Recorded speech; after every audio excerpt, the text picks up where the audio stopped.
आप जिस तरह बात कर रहे हैं कि यानी कानून में, आइन में कोई मुमानत नहीं है, जैसे राजिदा फरमा रहे हैं, और उनकी बात को मैं बिल्कुल सेकंड करता हूं कि इखलाकी तौर के ऊपर एथिकली बनता नहीं है, अगर किसी का किसी पार्टी के साथ कोई ताल्लुक बन चुका है और गहरा ताल्लुक है और वो नजर आ रहा है कि इनकी फेवर्स किस तरफ है, इनका टिल्ट किस तरफ है, तो ऐसे बंदे को कैबिनेट मेंबर नहीं होना चाहिए। इस बात को मैं 100% तस्लीम कर रहा हूं। क्योंकि न्याजी साहब कोई बड़े वकील भी हैं, तो इनसे मैं पूछना चाहूंगा, न्याजी साहब ये बताइएगा कि चीफ जस्टिस उमर ताब बंदियाल साहब का अपनी साथ से मुतल्लिक जो केस था, ऑडियो लीक्स वाला मामला, उसमें रिक्यूजल से इनकार करना, क्या वो दुरुस्त है इखलाकी तौर पर? क्या उनको अलग नहीं होना चाहिए था? मेरा आपने एक मैं बता रहे तो मेरे आपने प्रोग्राम्स ही नहीं देखे। सबसे पहले ये बोला था कि उनको ये केस नहीं सुनना चाहिए था। मैंने ये सारे जितने प्रोग्राम्स किए, मेरा यही व्यू था, नहीं सुनना चाहिए था। लेकिन सेम केस में जस्टिस जवाद ख्वाजा साहब कह चुके हैं, बल्कि एक चैनल है उनका ही केस था, उनका क्योंकि लिंक था चैनल के मालिकान से, तो उनको जब एतराज उठाया गया कि आप ये केस ना सुने, तो उन्होंने ये फैसला दिया था कि ये डिसाइड जज ने खुद करना है कि वो इन्फ्लुएंस हो रहा है कि नहीं हो रहा। देखिए, जज ने दो पार्टीज के दरमियान डिसाइड करना है। आइडियली वो केस ना सुने जाओ, उसका फाइनेंशियल कॉन्फ्लिक्ट है या कोई पर्सनल रिलेशनशिप है, लेकिन at the end of the day कानून ये सेटल्ड है कि जज ने खुद डिसाइड करना है कि मैंने सुनना कि नहीं सुनना। आप उसमें भी इखलाकी, वो भी इखलाकी आर्गुमेंट है कि नहीं सुनना चाहिए, इखलाकी आर्गुमेंट है, नहीं सुनना चाहिए, लेकिन कानून उन्होंने वायलेट नहीं किया। हसन, मैं थोड़ा सा इस पे वो आपको और भी एक मिसाल दे दूं, उससे भी ज्यादा लेटेस्ट। आपको पता है जस्टिस जज दिलावर का जो केस रिसेंटली सामने आया, बहुत ज्यादा जिसके ऊपर बात हुई, आधी दर्जन से ज्यादा उसके अंदर प्रेसिडेंट कोट्स किए गए, खासतौर पर जस्टिस आमिर फारूक साहब की तरफ से, कि किसी भी वजह से आप किसी जज के ऊपर एतराज नहीं लगा सकते कि जी वो चूंकि ये वजह है, ये वजह है। आपकी बात ठीक है कि नहीं, उसमें एक डिफरेंस है, इसमें डिफरेंस है। हाँ। देखें, दिलावर साहब का जो केस था ना, उनकी उसमें अपनी जात का इशू था कि उनकी कुछ फेसबुक पोस्ट थी जिससे नजर आ रहा था कि क्लियर एनिमोसिटी एग्जिस्ट करती है या हेट एग्जिस्ट करती है। वो अकाउंट उन्होंने अपना बताया भी सही कि मेरा है।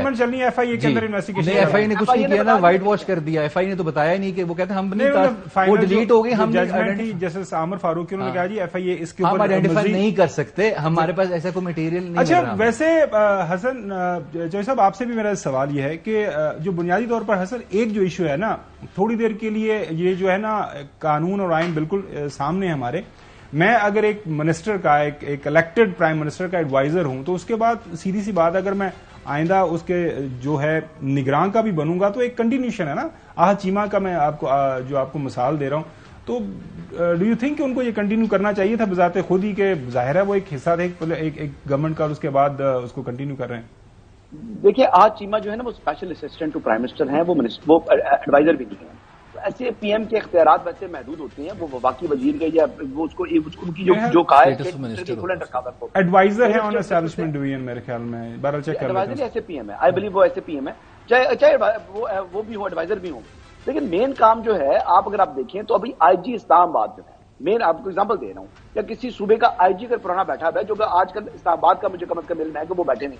अब आईजी साहब को अगर चेंज कराना चाहें तो आपका बात बनती है हक बजाने में, लेकिन इलेक्शन कमीशन ने इलेक्शन का इनेकाद कराना है थ्रू ब्यूरोक्रेसी, मशीनरी उन्हीं को इस्तेमाल करते हैं। डिप्टी कमिश्नर इस्तेमाल होते हैं, कमिश्नर होते हैं, चीफ सेक्रेटरीज होते हैं, तो चीफ कमिश्नर इस्लामाबाद होगा, इस्लामाबाद की हद तक। तो ये लोग ज्यादा अहमियत के हामिल हैं। लेकिन आपकी बात से मैं एग्री कर रहा हूं कि इनको भी अगर किसी का एतराज है तो उसको रजिस्टर कराना चाहिए। एतराज अगर है, चलें अगली स्टोरी की तरफ नाज़रीन बढ़ते हैं। कल आपने देखा कि सदर पाकिस्तान ने खत लिखा एक, उस खत के अंदर उन्होंने क्या क्या चीजें जो हाईलाइट की वो आपके सामने हैं। बुनियादी तौर पर ऐसे लगा कि उन्होंने सबका तरला मिन्नत ही किया जनाब आला, कि मैंने इलेक्शन कमीशन को बताया मशवरे के लिए, उनको खत लिखा, उन्होंने इनकार कर दिया। उन्होंने कहा कि सर मेरा भी एक इख्तियार है। उन्होंने कहा जी आपका बिल्कुल कोई इख्तियार नहीं है। मैंने हुकूमत वक्त निगरान हुकूमत के जो निगरान कानून के वजीर है उनको बुलाया, उन्होंने भी कह दिया आपका इख्तियार नहीं है। तो ये सारे जो है सारे जो डेवलपमेंट्स हुई उनको उनका अहाता करते हुए उन्होंने एक खत कल लिखा।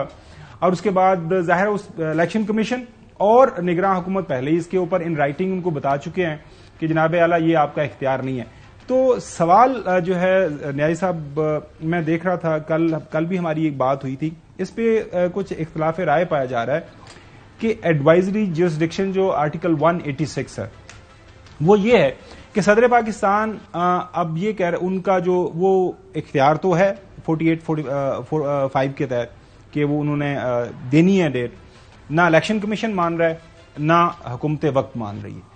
तो उसके बाद इसकी ये जो इबहाम पैदा हो गया है 51(5) का भी कि जी चूंकि मर्दमशुमारी आ गई है तो 2 आइन के आर्टिकल्स हैं, उनका टकराव हो रहा है, तो उसका क्या करना है।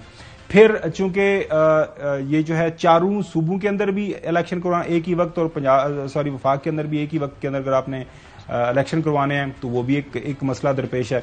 तो उन्होंने अपनी हम्बल राय में ये कहा कि जनाब आला, ये काफी चीजें मसाइल पैदा हो गए हैं, तो इसका हमें जो है हल नजर आ रहा है, वो यही है कि हम सुप्रीम कोर्ट के पास चले जाएं। एक जो राय है वो ये है कि ये एक्सक्लूसिव राइट नहीं है प्रेसिडेंट पाकिस्तान का, ये वो जो है सुप्रीम कोर्ट के चीफ जस्टिस के पास चले जाएंगे। जनाब आला हमें बताएं, क्या वो इसके ऊपर इस मुअम्मे के हल के लिए बजाते खुद इंडिविजुअल कैपेसिटी में एज प्रेसिडेंट पाकिस्तान जा सकते हैं, या फिर उनको वाया जाना पड़ेगा एग्जेक्टिव के? एक तो खावर साहब, मैं थोड़ा सा डिसएग्री करूंगा, ये मौमा बिल्कुल नहीं है, आइन बड़ा क्लियर है। आप मेरे से डिसएग्री कर सकते हैं, इट्स योर राइट।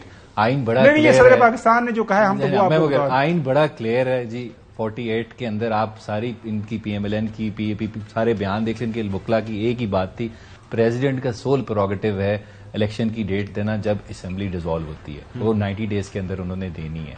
अब I don't know, due to unforeseen circumstances, मुझे नहीं पता, वो डेट दे नहीं पा रहे थे, तो उसका तरीकाकार देखें। अगर प्रेसिडेंट मैं होता, मैं आपको वैसे बता रहा हूं, या कोई भी आइडियली क्या होना चाहिए था कि वो डेट दे देते, अगर उनको लगता है इंप्लीमेंट नहीं होती तो वो बेशक ना होती, उनका कॉन्स्टिट्यूशनल ऑब्लिगेशन जो आइन में उनका फर्ज था वो पूरा हो जाता। फिर ECP या फेडरल गवर्नमेंट जो आपकी पावर है वो एट फॉल्ट होती, और चारों सूबों में एक ही दिन election is not a requirement of the constitution. ये हम पहले भी डिबेट करते रहे, आपके साथ ही करते थे जब पंजाब असेंबली का इलेक्शन होना था, आपको याद है, जब वो खान साहब ने सभी चले, लेकिन लड़ाई हो गई, एक मसला था एग्जिस्ट कर रहा था, ठीक है, चले हम ये करते कि मुअम्मा नहीं था, अबहाम नहीं था कॉन्स्टिट्यूशन में, लेकिन एक डिस्प्यूट क्रिएट हो गया, ठीक है। अब उसका तरीकाकार ये है, उन्होंने इसमें एडवाइजरी ओपिनियन का कहा नहीं, क्योंकि वो तो उनका अपना राइट है। अच्छा, अब कॉन्स्टिट्यूशन के अंदर सदर की 2 तरह की पावर्स हैं, एक तो वो पावर्स हैं जो वो advice of the prime minister पे एक्सरसाइज करता है, और एक वो पावर जो उसकी सोल डिस्क्रेशन है, जो उसने खुद एक्सरसाइज करनी है। बड़ी लिमिटेड थोड़ी सी पावर्स होती हैं, क्योंकि हमारा पार्लियामेंट्री फॉर्म ऑफ गवर्नमेंट है, प्रेसिडेंट का लिमिटेड रोल होता है, 18वीं तरमीम के बाद तो बिल्कुल ही लिमिटेड हो गया। अब वो पावर्स उसकी जो उसने खुद एक्सरसाइज करनी है, उसको उसके लिए advice of the prime minister की जरूरत नहीं है। अब कॉन्स्टिट्यूशन जो कन्फर करता है आर्टिकल 186 की पावर प्लस इलेक्शन की डेट फिक्स करने की पावर, वो प्रेसिडेंट की अपनी पावर थी। तो अगर ये ऐसी पावर होती जो उसको एडवाइस पे काम करना था, जैसे असेंबली डिसॉल्व करना है फॉर इंस्टेंस, वो एडवाइस पे करेगा, फिर उसको एडवाइस लेनी थी अगर सुप्रीम कोर्ट के पास क्वेश्चन भेज रहा था, क्वेश्चन ऑफ लॉ, जिसमें कॉम्प्लिकेशन आ जाए। लेकिन अगर वो पावर ही उनकी अपनी थी कि उन्होंने असेंबली की डेट देनी है नहीं देनी इलेक्शन की, then he could have exercise his own power